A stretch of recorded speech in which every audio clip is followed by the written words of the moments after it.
আজকের কর্মসূচি আপনাদের কি ছিল? আমাদের ফাউন্ডেশন অর্থাৎ রুকুনপুর সোশ্যাল ওয়েলফেয়ার ফাউন্ডেশনের পক্ষ থেকে আগে শীত বস্ত্র বিতরণ ছিল। প্রত্যেক বছরের ন্যায় এবছরও শীত বস্ত্র বিতরণ ছিল, যেটা আমাদের প্রত্যেক বছর হয়ে থাকে। এছাড়াও সংগঠনের তো সার্বিক উন্নয়ন সব কাজ হয়, যেমন অক্সিজেন থেকে নিয়ে ব্লাড ডোনেট থেকে নিয়ে অসহায় মানুষদের দেখাশোনা।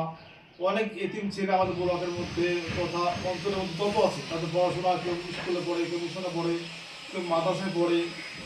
এছাড়াও আমাদের সংগঠন থেকে ক্রিয়া ক্যাম্প থেকে নিয়ে বিভিন্ন কাজগুলো হয়ে থাকে। তার মধ্যে তার একটা অংশ হচ্ছে শীত বস্ত্র বিতরণ। খাদ্য বিতরণ রমজানে হয়, আর শীতের সময় শীত বস্ত্র বিতরণ হয়। তাই আজকে শীত বস্ত্র বিতরণ ছিল। এই উপলক্ষে আজকে অনুষ্ঠান হবে। আপনি ফাউন্ডেশনে কোন দায়িত্বে আছেন? আমি ফাউন্ডেশনের চেয়ারম্যান। আচ্ছা, ঠিক আছে। বিসমিল্লাহির রহমানির রহিম। আজ 13 ডিসেম্বর 2025 রুকুনপুর সোশ্যাল ওয়েলফেয়ার ফাউন্ডেশনের পক্ষ থেকে রুকুনপুর অঞ্চলের বিভিন্ন গ্রামের অসহায়, দুস্থ, গরিব, বেওয়া, ইয়াতিম তাদের মধ্যে শীতবস্ত্র বিতরণ করা হলো।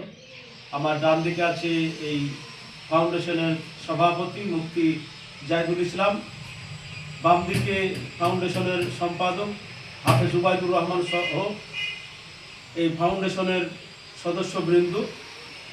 তাতে গরিব মানুষরা শীতবস্ত্র পেয়ে অত্যন্ত খুশি। বিশেষ করে যারা দাতা এই ফাউন্ডেশনকে সহযোগিতা করেছেন, তার জন্য, ফাউন্ডেশনের জন্য প্রাণ খুলে তিনারা দোয়া করেন। এলাকাবাসীর কাছে আবেদন রাখি, আগামীতে এই ফাউন্ডেশন যাতে আরও বিভিন্ন রকমের সমাজসেবামূলক কাজে এগিয়ে যেতে পারে, তার জন্য এলাকার বিত্তশালী যারা আছেন, ব্যবসায়িক যারা আছেন, আপনাদের কাছে আবেদন, আপনারা প্রাণ খুলে এই ফাউন্ডেশনকে সহযোগিতা করবেন। আমি মুফতি ইসরাইল, সাধারণ সম্পাদক, হরিয়ারপাড়া ব্লক জমিয়তুল উলামা।